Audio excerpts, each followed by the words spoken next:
Have you ever been at home and the USA just enters a war out of nowhere? Probably not. But maybe we bombed a few places and killed a few people, as we do. And maybe you were just the tiniest bit traumatized if you ever witnessed any of it. Of course, I'm talking about the infamous 1945 bombing of Dresden. You know, everyone knows the USA has never bombed a country after that. And what if you wrote a cool time traveling story about it? That's right. I'm talking about Fahrenheit 451. No, the other one? Oh, Slaughterhouse 5. So, buckle your seatbelts as we dive into the world of Billy Pilgrim and his journey becoming unstuck in time. Oh, wow. Where do I even start from? Okay, so the main protagonist's name is Billy Pilgrim. So, what is he? He's actually an eye doctor, or also known as an octologist if you're a big fat nerd. And you may wonder, where's this guy from, right? He's from Ilium. It's actually in the state of New York. And he's also a lot of other things, but we're not going to get those until later parts of the video. But I think one of the cooler parts about him actually is that he was abducted by aliens. That's right, aliens. Tralfamadorians to be exact. They live on a faraway planet. Well, you'll learn more about that later. But you're probably asking me, Saul, what's a Tralfamadorian? So actually, they are four-dimensional green plunger-shaped aliens that abducted our great protagonist Billy Pilgrim and held him in a zoo on a faraway planet. The thing about him is that they perceive time simultaneously. They perceive the past, present, and the future. But wait, let's get back to the other part. They held him in a zoo? Yep. Actually, for a while on a far, far away planet. I mean, it wasn't all bad for Billy. He didn't really mind being in the zoo, and they were nice enough to eventually give him a mate anyway. His mate was an adult film actress called Montana Wildhack, whom he promptly had a child with. And, then he traveled through time and never saw her or his child again. What a guy!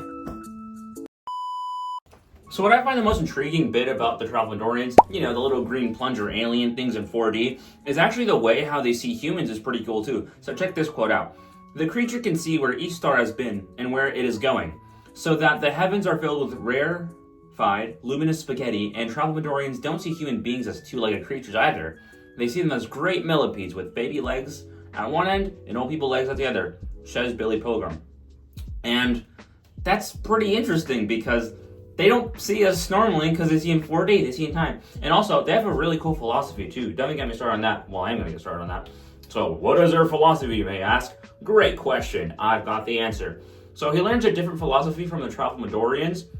So, his viewpoint concerning fate and free will changes, actually.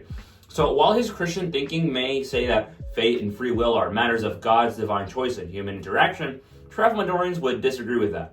According to the Tralfamadorian philosophy, things are always and will be, and there is nothing that can change them. Sorry, I haven't made.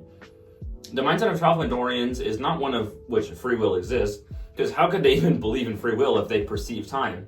And if at any sight they see the complete past, present, and future of anything, there would be no point in thinking that our actions and choices are up to us.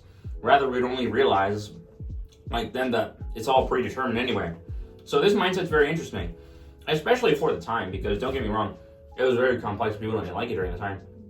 It was rejected by the Christian philosophy of man having free will and that we have to make a choice between worship and damnation, because it just said that everything's predetermined. So a lot of these teams that reject God is all powerful and loving in the book play a significant role in the story. So Billy eventually does accept the Tralfamadorians' way of thinking, and what happens will always happen, stuff like that.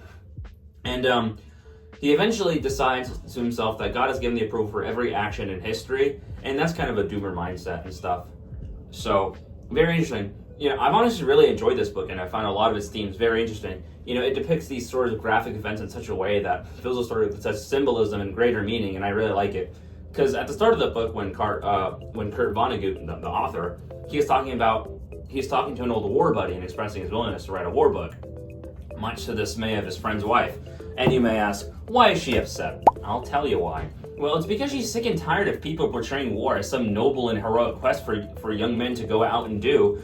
She argues that a bunch of kids going out and fighting each other for a bunch of rich old men far, far away, and she compares it to a children's crusade. Oh, like the title. Well, If she saw how we romanticize war right now, she would be absolutely rigid. Think about like Hacksaw Ridge, Saving Private Ryan, or Casablanca. It's all about how the future generations are going to interpret the past. My teleprompter turned off. Nope, this is actually part of the video, and I'm going to keep it in because it takes so much storage to keep going. I don't want to restart. So it's all the way the past generations are going to interpret the past. So it's important to stay grounded and not come up with some crazy stories that aren't realistic and romanticize war. You think about all the classic stories of a soldier coming home from war and then settling down and having a happy life. But I think we kind of brush over the fact that 231 million people died in the last century because of war. That's insane to think about. Like, we don't talk about that much.